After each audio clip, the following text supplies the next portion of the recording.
Comedy நடிகர் king காங் இப்ப தான் மகள் திருமணம் முடிஞ்சதுக்கு அப்புறமா எமோஷனலா பல விஷயங்கள எக்கச்சக்கமான இன்டர்வியூல ஷேர் பண்ணி வந்துட்டு இருக்காரு. அதுல குறிப்பா தன்னோட மருமகனை பத்தி ரொம்ப புகழ்ந்து பேசியிருக்காரு அப்படின்னு சொல்லணும். அதோட விதத்தை இதுல பார்க்க போறோம். தமிழ் சினிமால ஒரு பிரபலமான காமெடியா வலம் வரக்கூடிய கிங் காங் இப்ப ரீசெண்டா ஜூலை 10ஆம் தேதி தன் மகளுக்கு திருமணத்தை நடத்தி முடிச்சிருக்காரு. திருமணம் முடிஞ்ச கையோட எக்கச்சக்கமான ட்ரிப்பு போறதுக்கும் பிளான் பண்ணி வச்சிருக்காங்களாம்.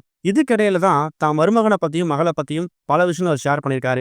சொல்ல போனா இவங்களோட திருமணம், அதாவது கிங்காங் மகளோட திருமணம் வந்து ஒரு லவ் மேரேஜ் அப்படிங்கிறது தெரிய வந்திருக்குது. கிங்காங்கோட மகள் கீர்த்தனா நவீன் சொல்லக்கூடிய ஒரு நபரை தான் இப்ப காதலிச்சு திருமணம் பண்ணிக்கிட்டாங்க. கிங்காங் ஆரம்பத்துல தமிழ் சினிமாவில் ரொம்ப கஷ்டப்பட்டு இந்த இடத்துக்கு வந்திருக்காரு. என்னதான் படங்கள்ல வாய்ப்பு குறைஞ்சாலும் அப்பப்ப ஈவெண்ட் அட்டன் பண்றது, ஒர்க் பாக்குறது, பிசினஸ் பண்றது சொல்லி தன்னோட குடும்பத்துக்கு தேவையான எல்லா விஷயங்களையும் சரியா பூர்த்தி பண்ணிருக்காரு. அப்படிதான் தன் மகள் ஆசைப்பட்ட பையனையுமே இவர் திருமணம் பண்ணி வச்சிருக்காராம். திருமணம் ஒரு காதல் திருமணம் அப்படிங்கறதால மகன் எப்படிப்பட்ட பையன், மாப்பிள்ளை சரியான ஆளா இருப்பாராங்கிற மாதிரி எல்லா கேள்விகளுக்கும் வரக்கூடிய சந்தேகம் ஒரு அப்பாவா கிங்காங்க வந்திருக்குது.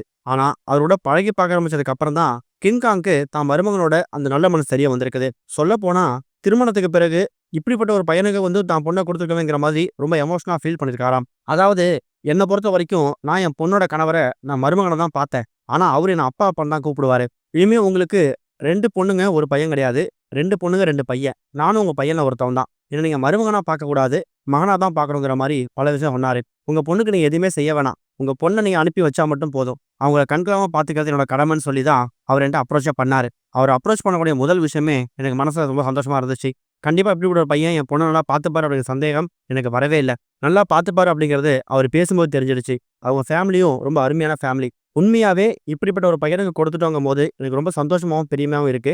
இனிமே என்னோட மூத்த மகனோட வாழ்க்கைய பத்தி நான் கவலைப்பட தேவையில்லைங்கிற மாதிரி கிங்காங் ரொம்ப எமோஷனலா பேசியிருக்காராம். இது ஒரு பக்கம் இருக்க, லோகேஷ் கனகராஜ் மேல லியோ படத்துல நடிச்ச சஞ்சய் தத் செம கோவத்துல இருக்கிறதா அவரே ஒரு பேட்டில தெரிவிச்சிருக்காரு. விஜயை வச்சு லோகேஷ் கனகராஜ் இயக்குன லியோ படத்துல வில்லனா ஹிந்தி நடிகர் சஞ்சய் தத் நடிச்சிருந்தாரு. KGF 2 படத்துல அவர் நடிச்ச நிலையில அந்த படம் ஒரு மிகப்பெரிய வசூலை குவிச்சது.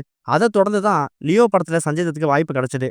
இந்த நிலையில சமீபத்துல ஒரு நிகழ்ச்சியில பேசினப்ப சஞ்சய் தத் தான் வந்து லோகேஷ் மேல பயங்கர கோவத்துல இருக்கங்கிற மாதிரி சொல்லி ஒரு பரபரப்பை ஏற்படுத்தியிருக்காரு. சஞ்சய் தத்தோட கேரக்டர் இந்த படத்துல பெரிய அளவு பேசப்படும். தளபதி விஜயோட கேரக்டருக்கு அப்புறமா சஞ்சய் தத்தோட கேரக்டர் தான் வந்து பெருசா இருக்குங்கிற மாதிரி ஆரம்பத்துல சொல்லியிருக்காங்க.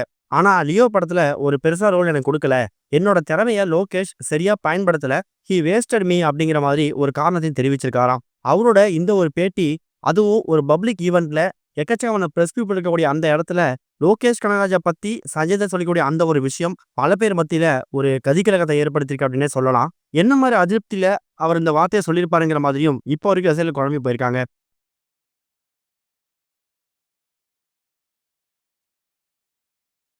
இதுவரைக்கும் கனெக்டிங் டிவிக்கு சப்ஸ்கிரைப் பண்ணனா மறக்காம சப்ஸ்கிரைப் பண்ணிக்கங்க.